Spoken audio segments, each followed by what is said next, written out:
Greetings, ladies and gentlemen. So there's still not much going on in WoW at the moment. Yeah, there's nothing really to talk about. There's nothing interesting on the PTR, of course not. And there's absolutely nothing going on over on the Classic world, is there? I don't think so. I don't think there was any huge maintenance or anything like that. So hey, why don't we just carry on with our gold farming? So, the other day we did a video called Still Worth It, and in these videos we're going back to what were once popular farm spots from previous WoW expansions to see if, funnily enough, they're still worth it. But something was missing. We were pretty thorough, but we can do better. So we looked at the raw gold.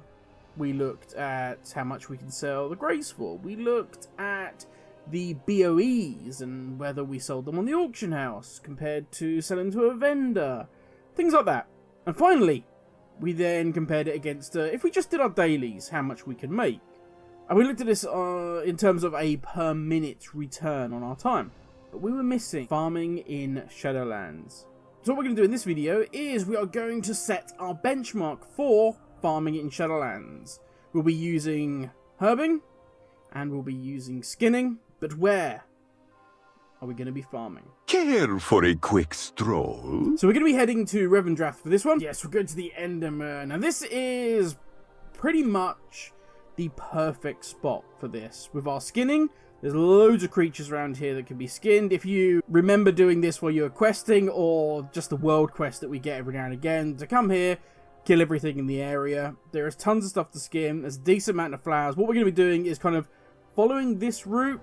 So we'll be heading over to the west, up until about the bridge, and then we'll be looping all the way back round to the bottom of the cliff, then back up, and just completing that loop over and over again. It's nice as well, because the flight point is so nearby. We've also got vendors there and everything else. We're going to be getting a nice amount of beasties. And we're going to be getting mostly Widowbloom and Deathbloom, which is good because Widowbloom sells for a really nice chunk at the moment. A lot of the flowers, certainly on my server, are going for like 5 gold. Not a huge amount. Obviously Nightshade is more, but Widowbloom sells for a really good chunk. And I just assume it's because people don't enjoy farming in Revendreth. It's a little bit up and down. It's just not great. So this is why this one I really like. Big thing to keep in mind, this is not a min-maxing farm slot. This is not me going all out to speed run this or anything else, okay? This is just, I'm coming here, I'm chilling out. There are far better farm spots around Shadowlands than this. To make matters even worse, we are using a very poorly geared Brewmaster Monk. I think my item level is just coming up to 150. I think it's something like 148. So keep that in mind. Yes, we could farm far more efficiently to make some money, but that's not the point in this. We're just setting sort of the average benchmark to compare against our older farm spots. Care for a quick stroll? So with that out of the way, we spent 1 hour doing our loop, just going round and round and round. We were only going from flower to flower. If things were chasing us, we'd kill them at that flower, and then we would move on to the next one, rinse and repeat. That's all we were doing. We weren't going for huge big packs to kill. So yes, there is wiggle room, as we said previously. There's wiggle room for min-maxing this more. There's just an average chill. You know, the type where you've got sort of Netflix playing in the background and you're just relaxing for an hour. That kind of farming. So let's take a look at how we did. Now we gained in this little loop 72 Deathbloom, 90 Widowbloom, which is really nice. 4 Heavy Callous Hides, which is a little bit disappointing. 615 Desolate Leather. We got 9 Nightshade. Plus we got a lot of bits and pieces. One fun little thing to note that we did get here. We gained a right boot. Right boot, you may ask? Yeah. A little bit strange, this one. Even I had to go and look this up. And I will put this all in the description down below. So if you guys get the same thing, you'll be able to look for this. But basically, if you head back to the Flight Master, there's a dredger that just stands next to him. All you got to do is talk to him.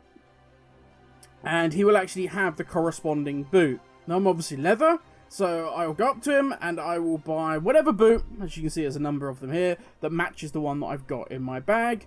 Click on these once you've got both and they will give you a set of X item level boots. Now these item level goes up depending on if you've got all your world quests tied into the Covenant.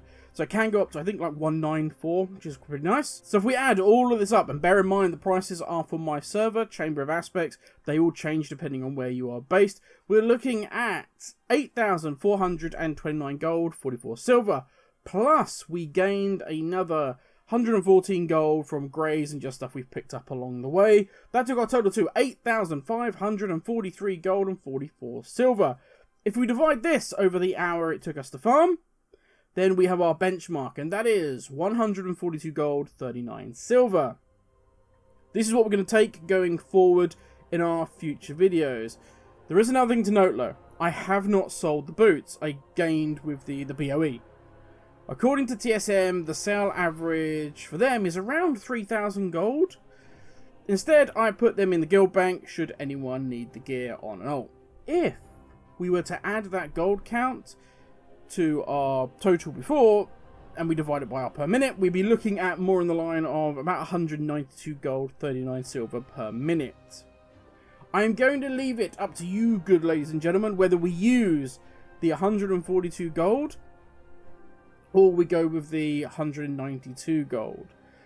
I'm happy either way, just whatever we go with, we're going to stick with, and then we'll take that going forward. We will be looking at other farm spots. Obviously, the leather one a while ago now. We'll go through and we'll just look at other areas and we'll see what we can make. Because the more we can do, then the better we can get our average and our comparison. But that, I think, is enough for me, ladies and gentlemen. But that is enough for me, I think, everyone. Thank you for watching. Stay safe. And I'll catch you all in the next video. Ladies, everyone, have a good one.